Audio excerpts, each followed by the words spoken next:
itself. Let's see. Explain the causes of the rise of a women's rights movement in 1940 to 1975. Okay, so we're doing the women's movement in the 40s to the 70s. So that's World War II, definitely, right there. I mean, we often think of the women's movement as the 60s, and that's true. But it looks like we also got World War II up in here. So let's have a look. So the women's movement. All right. All right. Document number 1. Well, like I said, World War II. I'm glad you're here, Guardian. Yeah. Welcome, welcome. If you have any questions, always feel free to let me know. We got a poster here. Victory waits on your fingers. Keep 'em flying, Miss USA. The Royal Typewriter Company. Interesting. Well, you know, in World War I and II, all those propaganda posters basically said that anything you could do to help was a necessity. So things like royally typing would be important. So, you know, this poster is telling me that, you know, women in fact do have a role to play in winning the war, right? You know, women have a role and they serve a purpose. You know, they are important. Their job is important, right? Let's see. Civil Service Commission, mid-war. Keep them flying. Okay, interesting, interesting. Let's see. We got document number 2. Betty Friedan, Electrical Radio Machine Workers of America. Oh, she's a union. This is a union leader. Okay. In advertising across the land, industry glorifies the American woman. Her gleaming GE kitchen, her Westinghouse laundromat, her Sylvania television set. Oh, interesting. Nothing is too good for her unless she works for GE or Westinghouse or Sylvania or thousands of other corporations. As an employee, regardless of her skills, she is rated lower than a common laborer. She is assigned to jobs which, according to government studies, involve greater physical strain and skill than many jobs done by men, but she is paid less than the underpaid sweeper, the least skilled men in the plants. So, okay, already right off the bat, let's see. This is definitely a description of wage discrimination.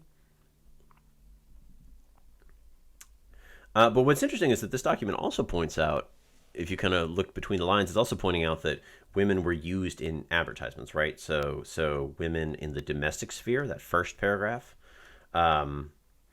points out that at least at this time, there was this sense of the domestic sphere, right? Maybe the gilded cage, if you want to call it that.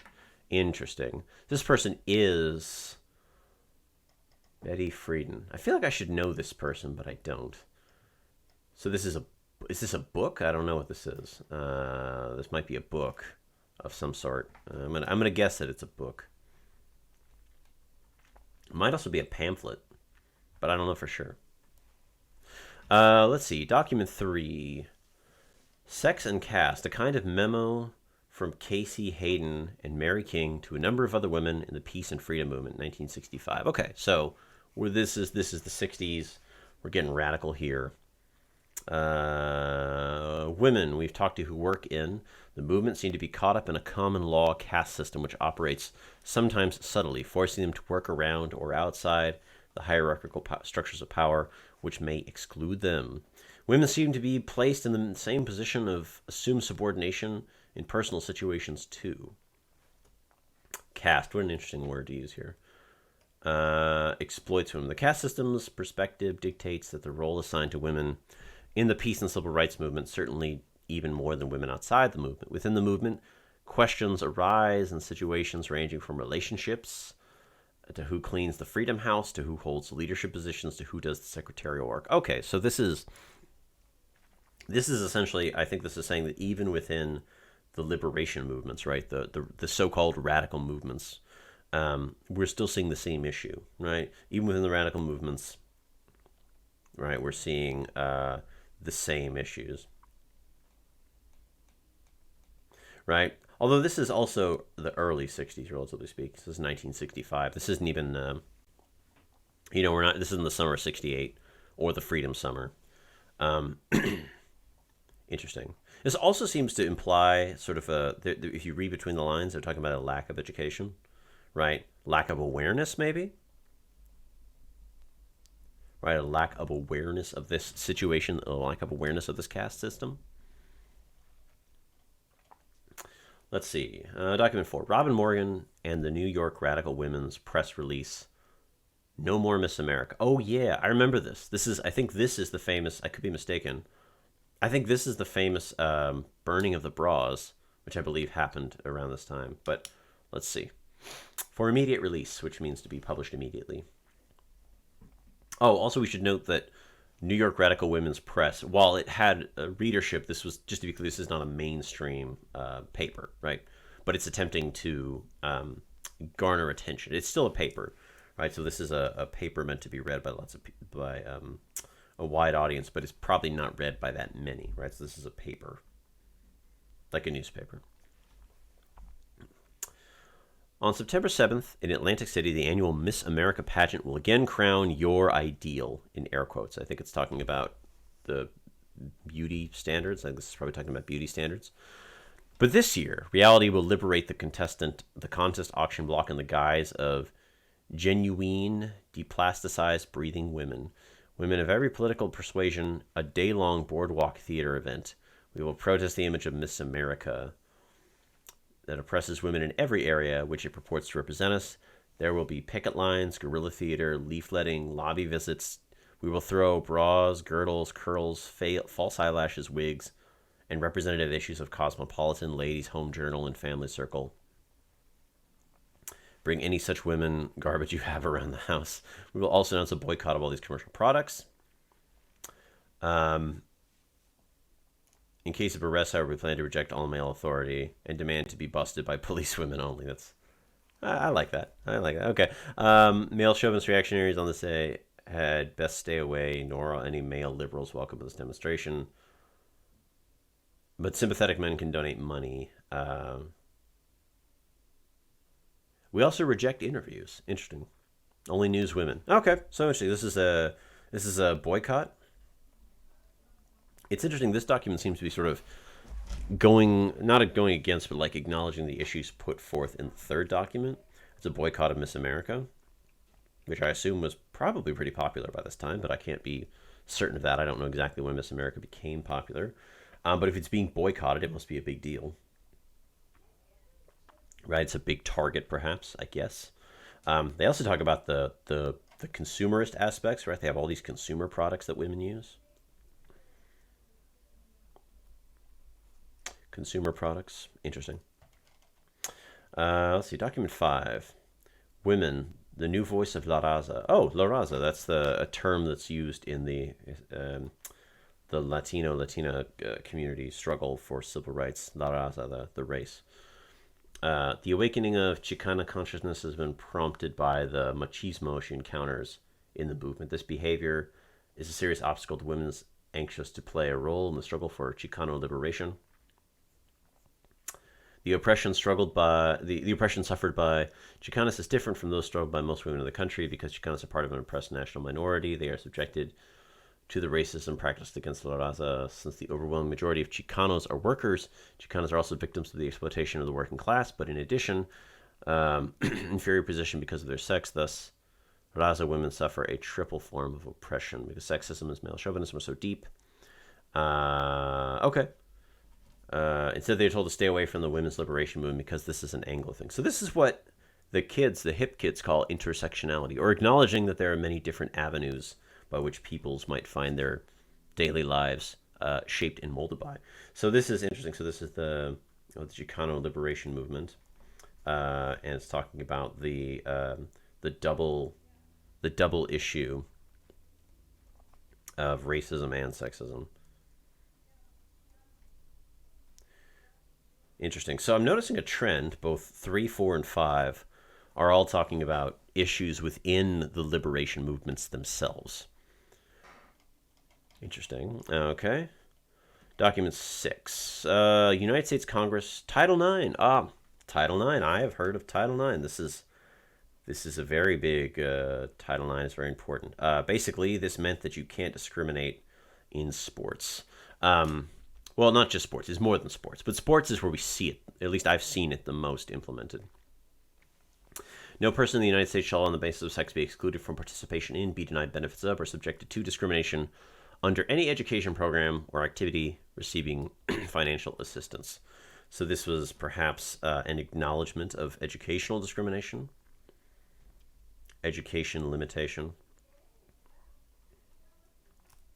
Interesting. That's interesting. One of the reasons I know so much, well, I have heard of and am aware of Title IX is in college sports. What this means is that, or at least one of the ways I've seen it implemented, is that for every men's sports team, there has to be at least one equivalent women's sports team. But of course, that women's football is not super popular. So a number of colleges that have football teams will then have some other sport team to kind of balance it out, right? And I know that women's rowing is a really big one in a lot of colleges that kind of balances out, so they can say, oh, we've got, this sports team for men and this sports team for women. Let's see. Image of a crowd at a reproductive rights demonstration in Pittsburgh. The right to choose is the right to refuse. The right to choose. Interesting. Reproductive rights. Oh, so they're not using the A word. They're not saying abortion, but that is at least partially what this is about. It could be about abortion, but it could also be about birth control. That's what it could be about. So this is bodily autonomy. Let's see. And I'm noticing an interesting mixture of men and women here. And I mean, it's black and white, so you can't, it could be a little tricky to tell, but it looks like this person on the right might be African American, but I don't know. Do we know what this is? It looks like it's on a street corner. Okay, so bodily autonomy, the interracial. I'm gonna assume that this person on the right is African American. I mean, obviously I can't tell with certainty, but so there's some interracial solidarity.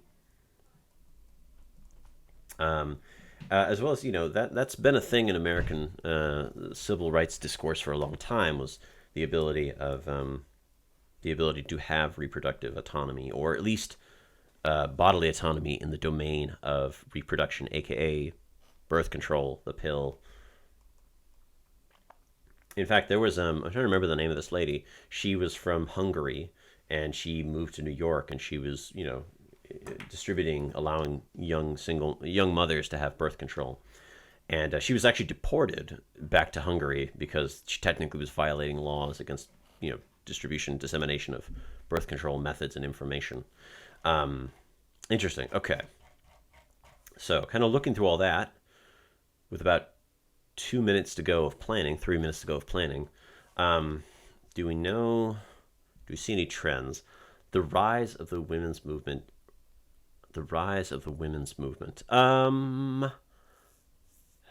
Okay, let's see. How could we organize these? So what do we have? We've got a poster saying that women are important. We've got a pamphlet arguing that women are in a lot of these jobs, but they're not paid well. We've got 3 documents that talk about the problems with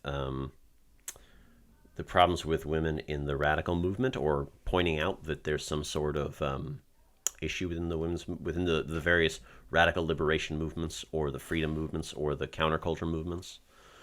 We've got Title IX about education, and we've got a picture discussing bodily autonomy. So what can we do with all of this?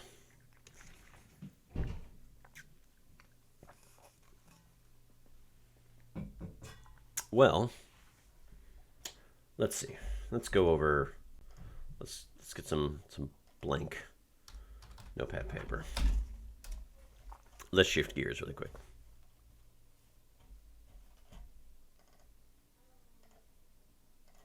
Here we go. Okay. Alrighty, so let's see. The causes of the rise of the women's movement. Okay. There definitely seems to be a working element, like a occupational job element. So like pay discrimination, right? Pay discrimination, that definitely is talked about in documents 1 and 2. There seems to be some sort of issue there. And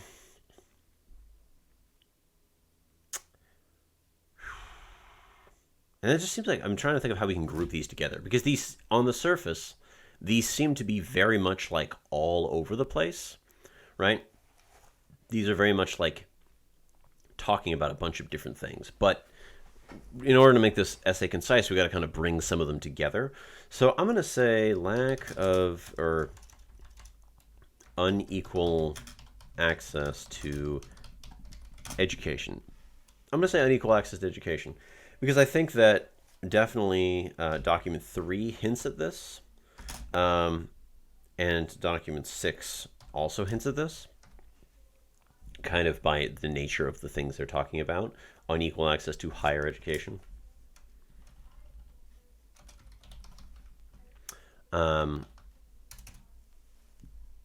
And then I think we could also just talk about, I think, a third kind of branch, or sort of thing we could bring a few documents together would be the sort of, I don't want to say institutional, because I'm trying to bring together the document about the Chicano liberation movement and bodily autonomy. Yeah, this is tough. I'd hate to leave that one out because I think that the document about the Chicano liberation is important. But if I'm a student writing an essay and I need to just pick the ones that I can group together the easiest, I think the one that I could probably group together the easiest would be document 7 and document 4 about the boycotting of Miss America. And that would be the that would be something I could say something about, like societal perceptions of women's bodily autonomy. No, that's not right, because that's only document 4 doesn't really address bodily autonomy. I misspelled society too. Society-wide perceptions of, you know what, I'll just say bodily autonomy. Bodily autonomy. Okay, cool.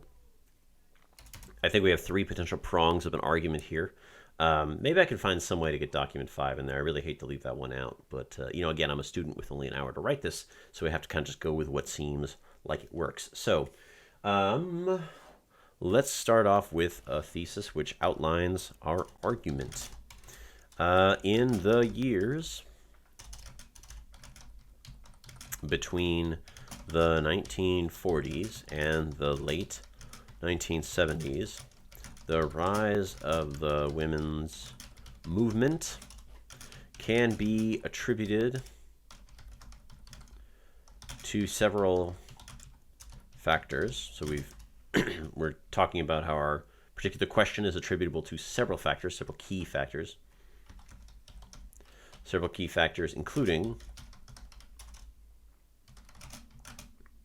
including workplace pay discrimination, as can be in factories, documented by Betty Friedan, I think that's her name.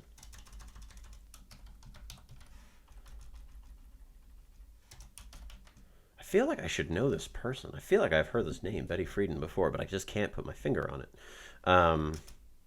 Or unequal access to education, as attempted to be remedied by Title IX,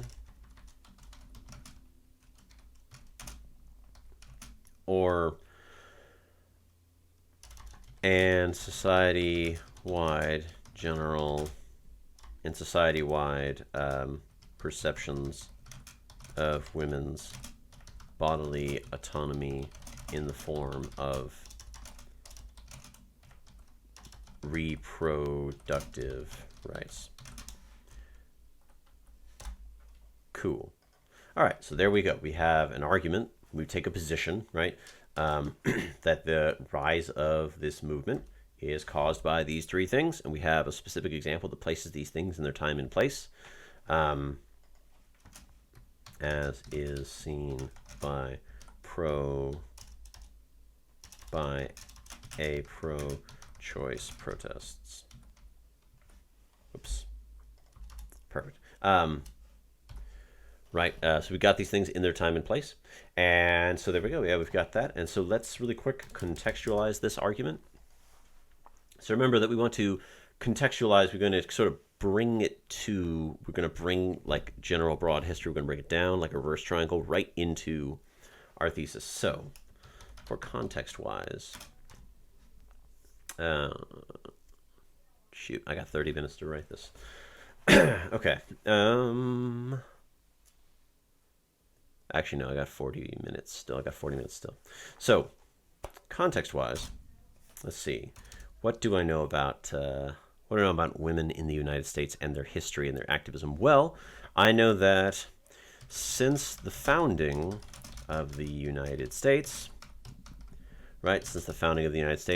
women have been viewed as an important part of American life. Right? Even if you use an important part of American life. For example, or I shouldn't say for example, we're not in the essay yet. The concept of Republican motherhood, to raise individuals who would take part in the growth of American democracy, and women in the progressive movements, women played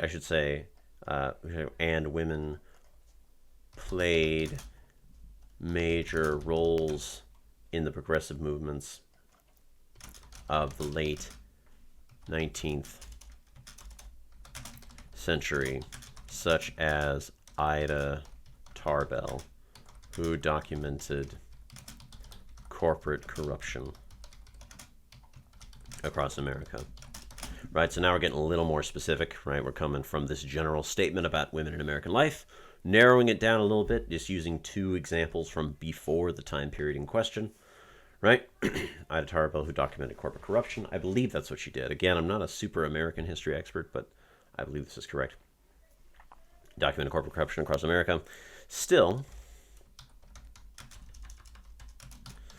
there was not a movement that focused on women's rights per se until after World War II, period. So now we're kind of leading it right up to what we're going to talk about, right? Right, in the years between the 1940s, World War II, 1970s, right? So we kind of have a nice little transition right there. So we kind of have a nice little smooth bringing things together. All right. Okay, cool. Let's get paragraph number 1.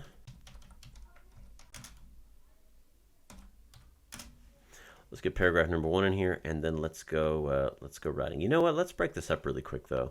Let's break this up with a dad joke.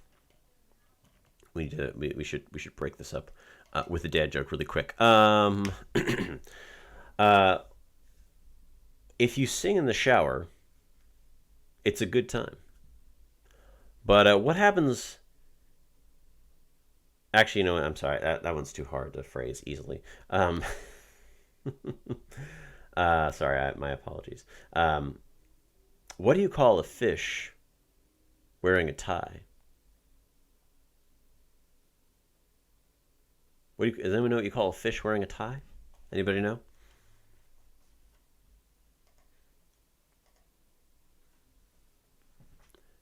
Any guesses? You call it sophisticated. Sophisticated. That's what you call a fish wearing a tie. Alrighty.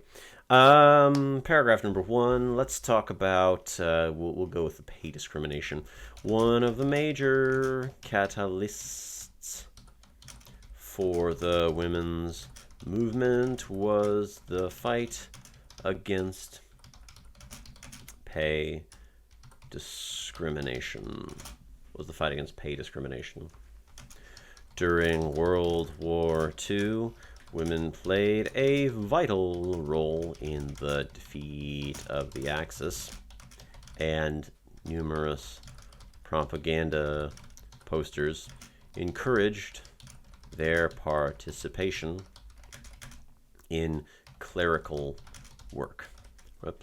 encourage their participation in clerical work, as seen in document 1. Or actually, I don't even need to type that. I can just say clerical work, parentheses, doc 1. All right. So that's kind of a description of what they did. The need for women to take these jobs was because of the fact that so many men had gone off to fight in the front lines, and therefore women were needed not only in clerical work, but in factories and agriculture, which is true, right? And agriculture was true. Despite this importance, women were not paid equally,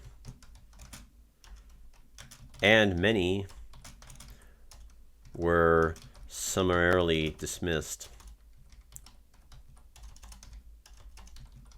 after the war, which did happen, by the way. A lot of women, just when the war was over and the men started to come back, the women were just let go. Right? It was just like, all right, well, thank you for serving our country by taking this very important job, but the men are coming back, so you need to go now. Goodbye. Did happen a lot, but you know, it was okay because the man is the breadwinner of the house. It's all good. Don't worry. I also misspelled paid here. And then that transitions kind of nicely into our second document. This dismissal was based on the idea that women were best as mothers in the house, an idea reinforced by various TV commercials for appliances and electronics, right? Various appliances and electronics.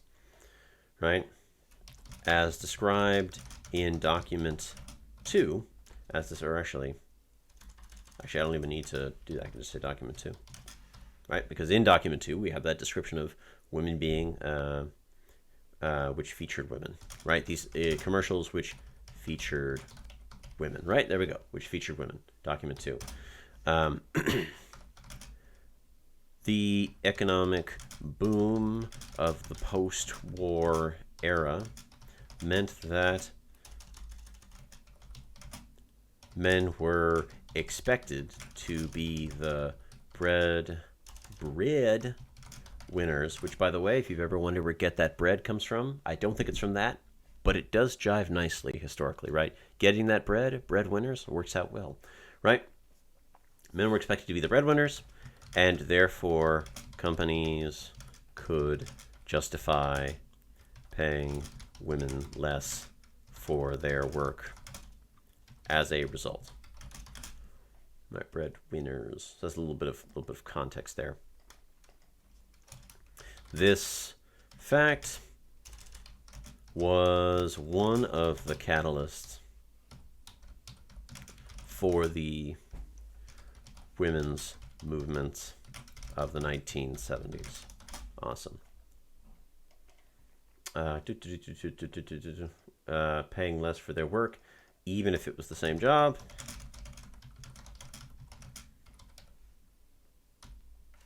As a result. Alrighty. So this is that's a very, very generic paragraph. I would still need to go in there and add some what we call the HIP statements, right? The analyzing things based on their perspective, context, audience, or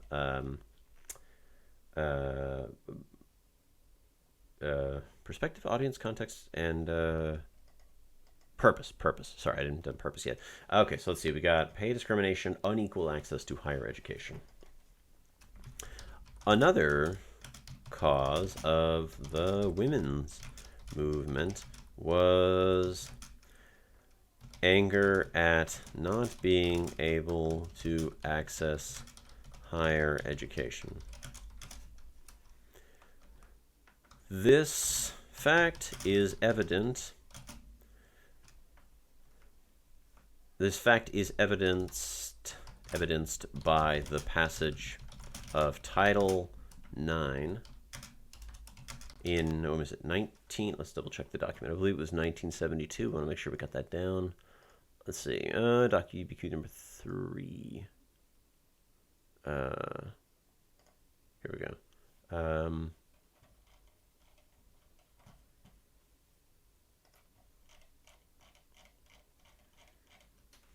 Let's see. 1972. 1972.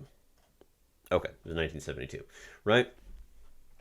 So again, you might think that this is a counter argument, right? Kind of looking at this just on the surface, like, well, they passed this, right? Doesn't that mean that things were better? But the whole point is we're going to argue it in reverse. We're going to argue it backwards, right? Passage of Title IX in 1972, and that it required congressional authorization.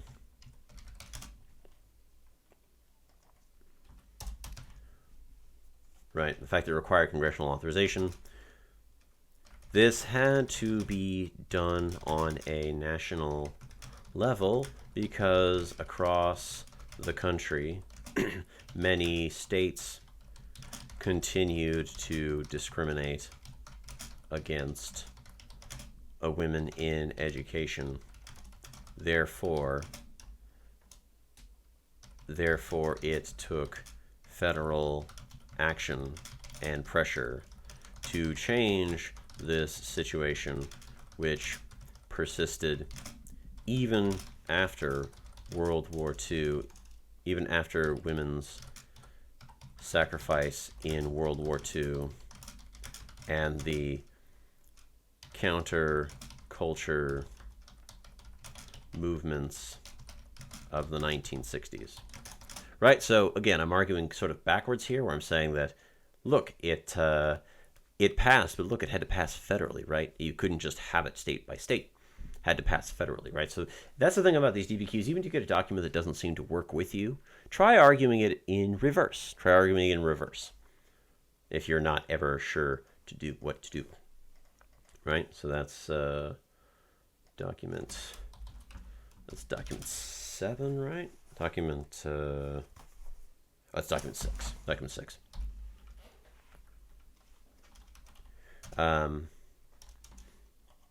Which had persisted even within those movements to change American society. Women were marginalized. For example, also, I don't have to describe any more documents since I've already done 3, but I'm going to go ahead and continue to do so. Let's see, that was document, let me check my notes. I think that was document number 3. Yes, document number 3, which, according to my notes, peace and civil rights, we'll just describe it as a civil rights movement. For example, as is seen in a description of a civil rights movement chapter, in which women still do the clerical work, the clerical and housework. All right, so we're talking about like a civil rights movement, an equality movement. Women are still here doing the clerical work and the housework, right? Even in those movements, the clerical work and the housework. So that's document 3. Yes, doc 3. Nope, doc 3. This state of affairs persisted in part because many of the activists in these movements were college educated, but of those who were not, a significant amount of them were women, because women were denied access to higher education, and therefore, even in radical social movements, this lack of access to education prevented women from playing a larger role and catalyzed the creation of women's movements. Now, you may have noticed I did stretch things a little bit there, right? I'm definitely making a few assumptions. We're definitely making a few assumptions here, to be clear, right? I don't have data on exactly how many women have went to college by the 1960s, or how many women within the peace movement and the civil rights movement in fact had college degrees. We're stretching things here a little bit, right? But on these essays, you were allowed to make reasonable assumptions to promote your argument, right? And bear in mind, this is also a high school class. This is not an academic paper, and we're only working with the 7 documents we've been given. You could argue it the other way, potentially, but this is just how I'm arguing it right now, right? I'm just kind of putting it out there. No need to worry about that. I'm gonna drink a little bit of water first, real quick. Still got about 20 minutes. I think we're doing A-okay, doing just fine here. Last but not least, we'll just quickly touch on the society-wide perceptions of bodily autonomy. And finally, another root of the women's movement were the existing society-wide restrictions and perceptions of bodily autonomy. So, let's see. One of the most important examples of this was the rise of the reproductive rights movement within the women's movement. For example, as seen in the picture of a protest for the right to choose, which could be referring to either birth control or the right to an abortion. Now, I'm going to be honest, I honestly can't remember when the Roe versus Wade case is. I think if you're an A-push student, you will know that for absolute certain.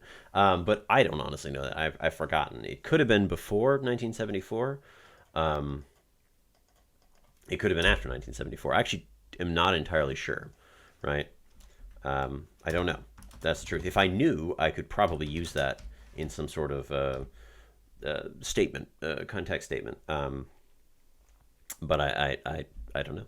I just so I'm going to have to avoid that for now and just kind of do something else with that document. So the ability of women to take jobs or to manage their lives even within a marriage was impacted by child care and the long duration of a pregnancy.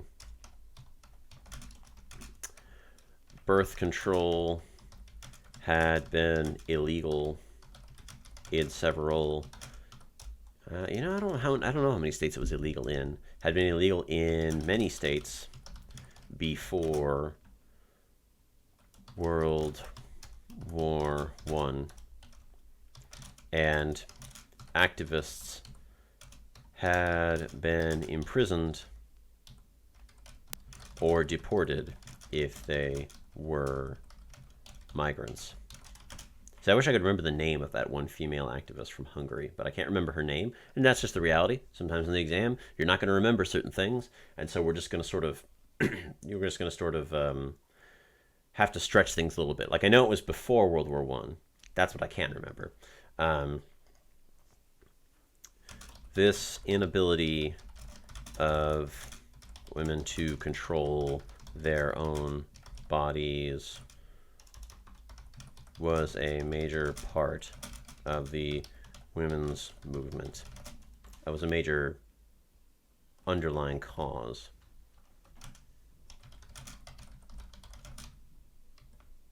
cause.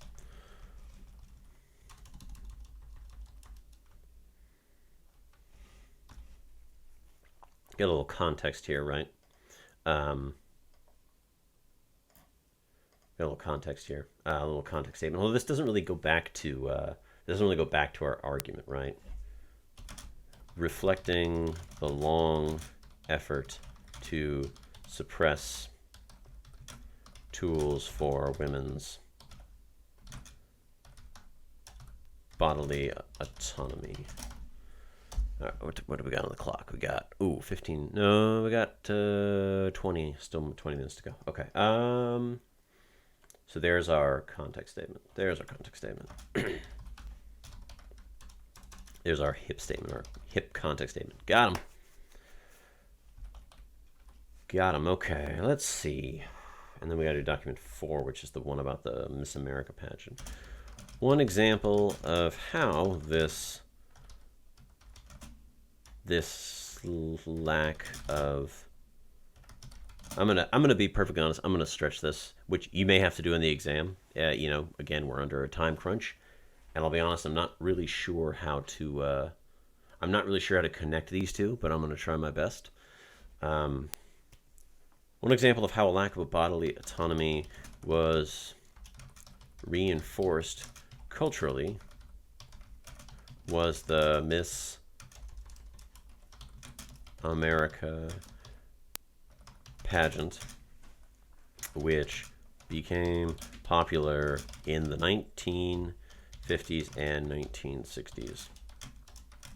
This pageant featured what were seen to be perfect women and whom embodied perfect physical features of thinness and beauty standards.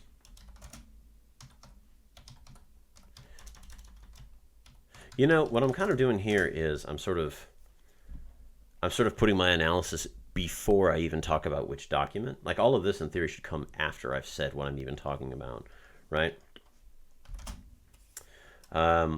A group of women boycotted this event and famously burned bras as a symbol of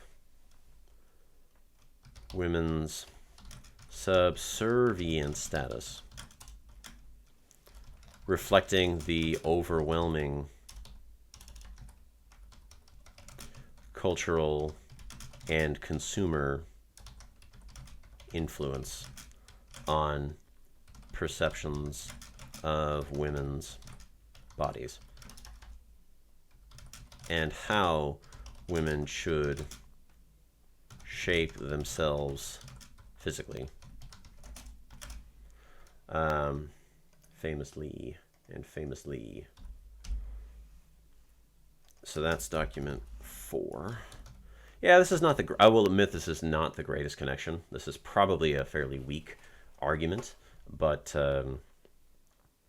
I think this is a quick, you know, if you're just trying to make connections, this one's hard, at least in terms of being able to link these documents together. This is pretty tough. I will admit, a couple of these documents, these are very different. I'm finding it a little bit tricky to kind of link some of them together. So, you know, if you're a little bit confused, I'm a little bit confused. You're confused, I'm confused, right? TikTok, anybody? Yep, gotcha. You got it. Okay. Let's go back. We still have to, we still got to put in some of those complex HIP statements. We got to put in those cap statements. We got one. Got to get the other ones. Let's see. Dismissal. This dismissal. This job loss. Just correct some of my phrasing here. Job loss was based on the idea. Okay. Let's see. Where could we? Or could we else? Could we add something here? Some context, some perspective.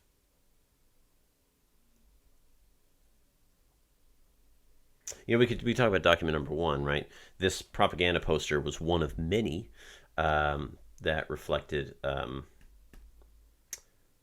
No, but that's too obvious. That's too easy. Swing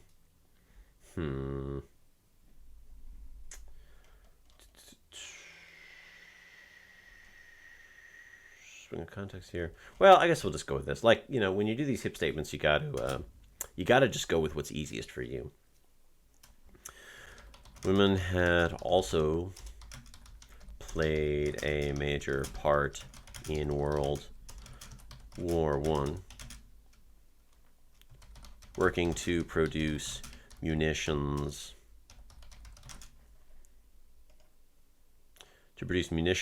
and build war machines as men went off to fight.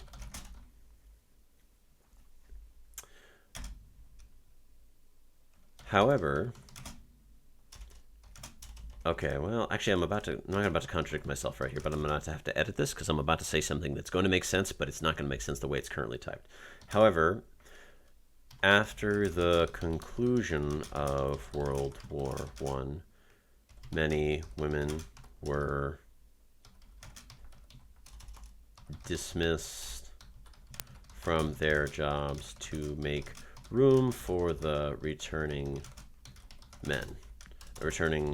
soldiers who were men.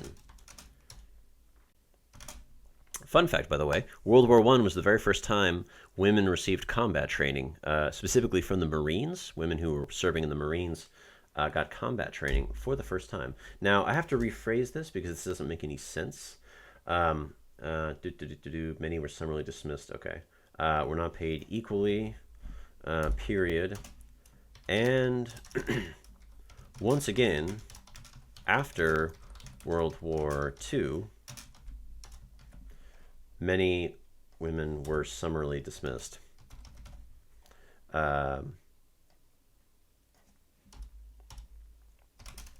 And having seen this cycle repeat itself probably helped catalyze the women's movement. There we go. There we go. Now we got some context. Repeat itself and helped catalyze. Okay. Right, so had to reword that. Okay, now we got some context there. Let's see, what else could we do?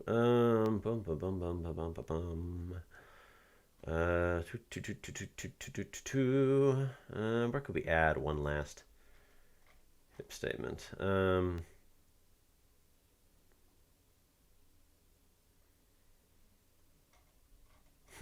I guess we're just going to have to go down here with Doc 2, and we can talk a little bit more about the post-war economic miracle. This combination of traditional values, and I misspelled, no, I didn't misspell traditional, but traditional values and economic plenty meant that for many men, the sign of success was having their wife be able to stay home and take care of the house. Though this had only become reality for the middle class, historically, the upper classes had been able to do this. Therefore, it was not only economics, but also cultural standards, which dictated women should not be in the workforce. Bit of a stretch there. That's not exactly the cleanest. Not exactly the cleanest context statement. We could have done a little bit better. But again, I'm a student and I'm in a hurry. I'm just trying to get my stuff in. We'll do some context again. These facts were one of the catalysts for the women's movement activities. Okay.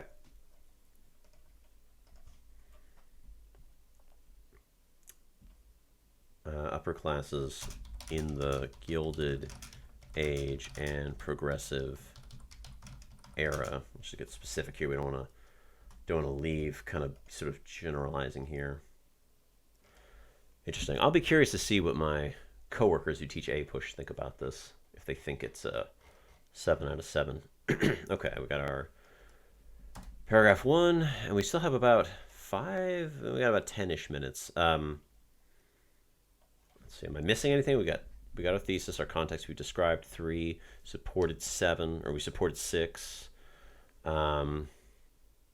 3 hip statements, cap statements. I think we're good. I think this one's done. I think we're done here. Code 4, as they say. Interesting.